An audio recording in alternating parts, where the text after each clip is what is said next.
Hello friends, Shastri's ಕಿಚನ್ಗೆ ಸ್ವಾಗತ.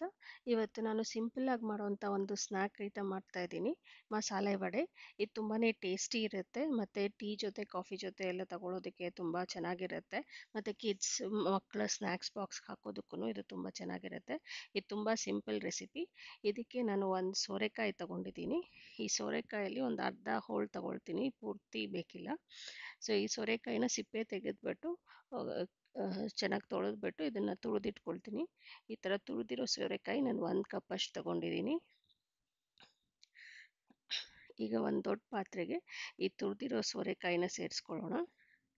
ಇದ್ರ ಜೊತೆಗೇನೆ 1 ಕಪ್ ಅಷ್ಟು ಸಣ್ಣದಾಗಿ ಹೆಚ್ಚಿರೋ ಪುದೀನ ಸೊಪ್ಪು ಮತ್ತು ಒಂದು ಅರ್ಧ ಕಪ್ ಅಷ್ಟು ಸಣ್ಣದಾಗಿ ಹೆಚ್ಚಿರೋ ಕೊತ್ತಂಬರಿ ಸೊಪ್ಪು.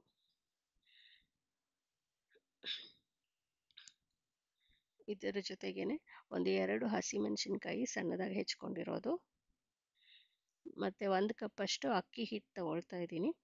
ಈಗ ಇದರ ಜೊತೆಗೆ ಸ್ವಲ್ಪ ರುಚಿಗೆ ತಕ್ಕಷ್ಟು ಉಪ್ಪು ಮತ್ತು 1.5 ಸ್ಪೂನಷ್ಟು ಅಚ್ಚ ಖಾರದ ಪುಡಿ ಸೇರಿಸ್ಕೊಳ್ತಾ ಇದ್ದೀನಿ. ಖಾರ ಸ್ವಲ್ಪ ಜಾಸ್ತಿ ಬೇಕು ಅಂದರೆ ಇನ್ನೂ ಸ್ವಲ್ಪ ಹಾಕ್ಕೋಬೋದು. ಈಗ ಇದನ್ನೆಲ್ಲ ಚೆನ್ನಾಗಿ ಮಿಕ್ಸ್ ಮಾಡ್ಕೊಳ್ಳೋಣ. ಇದ್ರ ಜೊತೆಗೇನೆ ಒಂದು 2ರಿಂದ 3 ಸ್ಪೂನಷ್ಟು ನೆನೆಸಿಟ್ಟಿರೋ ಹೆಸರುಬೇಳೆ ತಗೊಂಡಿದ್ದೀನಿ. ಹೆಸರುಬೇಳೆನ ಒಂದು ಅರ್ಧ ಗಂಟೆ ಹೊತ್ತು ನೆನೆಸಿಟ್ಕೋಬೇಕು. ಈಗ ಅದನ್ನು ನೀರೆಲ್ಲ ಬಗ್ಗಿಸ್ಬಿಟ್ಟು ಚೆನ್ನಾಗಿ ತೊಳ್ಕೊಂಡು ಈ ಹೆಸರುಬೇಳೆನ ಇದಕ್ಕೆ ಸೇರಿಸ್ಕೊಳ್ತಾ ಇದ್ದೀನಿ. ಈಗ ಇದನ್ನು ಚೆನ್ನಾಗಿ ಮಿಕ್ಸ್ ಮಾಡ್ಕೊಳ್ಳೋಣ. ಸೋರೆಕಾಯಲ್ಲಿ ಸೊಪ್ಪಲ್ಲಿ ಪುದೀನಲ್ಲಿ ಕೊತ್ತಂಬರಿ ಸೊಪ್ಪಲ್ಲಿ ಇರೋ ನೀರೇ ಸಾಕು, ಒಂದು ಸ್ವಲ್ಪ ನೋಡಿಕೊಂಡು ಹಾಕ್ಕೊಳ್ಳೋಣ. ಈಗ ಇದನ್ನೆಲ್ಲ ಚೆನ್ನಾಗಿ ಮಿಕ್ಸ್ ಮಾಡ್ಕೊಂಡ್ಮೇಲೆ ಬೇಕಾದರೆ ಒಂದು 2ರಿಂದ 3 ಸ್ಪೂನಷ್ಟು ನೀರು ಸೇರಿಸ್ಕೋಬೋದು. ತುಂಬ ಅಳಕಾಗಬಾರ್ದು ಹಿಟ್ಟು, ಸೊ ನೋಡಿಕೊಂಡು ನೀರು ಹಾಕ್ಕೋಬೇಕು.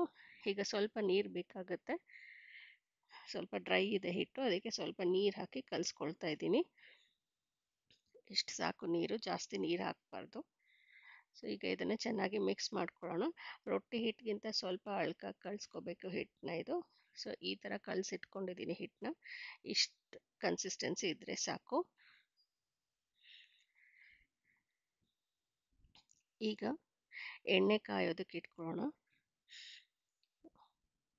ಎಣ್ಣೆ ಚೆನ್ನಾಗಿ ಕಾಯಲಿ, ಆವಾಗಲೇ ಅದು ಕ್ರಿಸ್ಪಿಯಾಗಿ ಬರೋದು ವಡೆ. ಸ್ವಲ್ಪ ಚೆಕ್ ಮಾಡೋಣ ಎಣ್ಣೆ ಕಾದಿದೆಯಾ ಅಲ್ವಾ ಅಂತ. ಈಗ ಎಣ್ಣೆ ಚೆನ್ನಾಗಿ ಕಾದಿದೆ. ಈಗ ವಡೆ ಮಾಡಿಕೊಂಡು ಡೀಪ್ ಫ್ರೈ ಮಾಡ್ಕೊಳ್ಳೋದು. ಸ್ವಲ್ಪ ಹಿಟ್ಟು ತಗೊಂಡು ಅದನ್ನು ಕೈಯಲ್ಲೇ ಪ್ರೆಸ್ ಮಾಡಿಕೊಂಡು ವಡೆ ಮಾಡ್ಕೋಬೋದು, ಇಲ್ಲಾಂದರೆ ಬಾಳೆ ಎಲೆ ಮೇಲೆ ಇಲ್ಲ ಬಟರ್ ಪೇಪರ್ ಮೇಲೂ ಪ್ರೆಸ್ ಮಾಡ್ಕೋಬೋದು. ನಾನು ಕೈಯಲ್ಲೇ ಮಾಡಿ ಹಾಕ್ತಾ ಇದ್ದೀನಿ. ಸೊ ಇದನ್ನು ಸ್ವಲ್ಪ ತಿಕ್ಕಾಗೇ ಇರಬೇಕು, ತುಂಬ ತೆಳ್ಳಗೆ ಒತ್ಕೊಳ್ಳೋದು ಬೇಡ ಇದನ್ನು ವಡೆನ. ಈಗ ಇದನ್ನು ಹಾಕಿದ ತಕ್ಷಣ ಕದಲಿಸೋದು ಬೇಡ, ಸ್ವಲ್ಪ ಒಂದು 2 ನಿಮಿಷ ಹಾಗೆ ಇರಲಿ. ನಾನು ಒಂದು 2ರಿಂದ 3 ವಡೆ ಹಾಕ್ತಾಯಿದ್ದೀನಿ ಒಂದು ಇದಕ್ಕೆ. ಈಗ ಇದನ್ನು ಸ್ವಲ್ಪ ಡೀಪ್ ಫ್ರೈ ಮಾಡ್ಕೊಳ್ಳೋಣ, ಸ್ವಲ್ಪ ಕ್ರಿಸ್ಪಿ ಆಗೋ ತನಕ ಇದನ್ನು ಹೀಗೆ ಬಿಟ್ಟಿರೋಣ ಎಣ್ಣೆಯಲ್ಲಿ. ಈಗ ಇದು ವಡೆ ಆಗಿದೆ. ಇದನ್ನು ಬೇರೆ ಒಂದು ಪಾತ್ರೆಗೆ ತೊಗೊಂಡ್ಬಿಟ್ಟು ಎಣ್ಣೆ ಎಲ್ಲ ಸೂರೋದಕ್ಕೆ ಬಿಟ್ಬಿಡೋಣ. ಮಿಕ್ಕಿರೋ ಹಿಟ್ಟಲ್ಲೂ ಇದೇ ಥರ ಎಲ್ಲ ವಡೆಗಳು ಮಾಡಿಟ್ಕೊಳ್ಳೋಣ.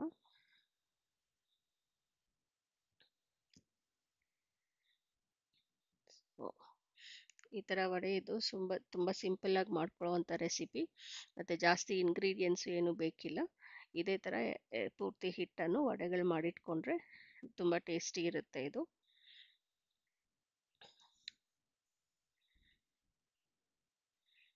ಸೊ ಮಿಕ್ಕಿರೋದನ್ನು ಇದೇ ಥರ ಮಾಡ್ಕೊಳ್ಳೋಣ.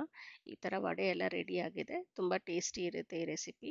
ನೀವು ಒಂದ್ಸಲ ಈ ಥರ ಟ್ರೈ ಮಾಡಿ ಟೇಸ್ಟ್ ಹೇಗೆ ಬಂತು ಅಂತ ನನಗೆ ಬರೆಯಿರಿ. ಈ ರೆಸಿಪಿ ಇಷ್ಟ ಆದರೆ ಲೈಕ್ ಮಾಡಿ, ಶೇರ್ ಮಾಡಿ, ಮತ್ತು ಚಾನಲ್ಗೆ ಸಬ್ಸ್ಕ್ರೈಬ್ ಮಾಡಿ. Thank you for watching. Please subscribe to the channel. Thank you.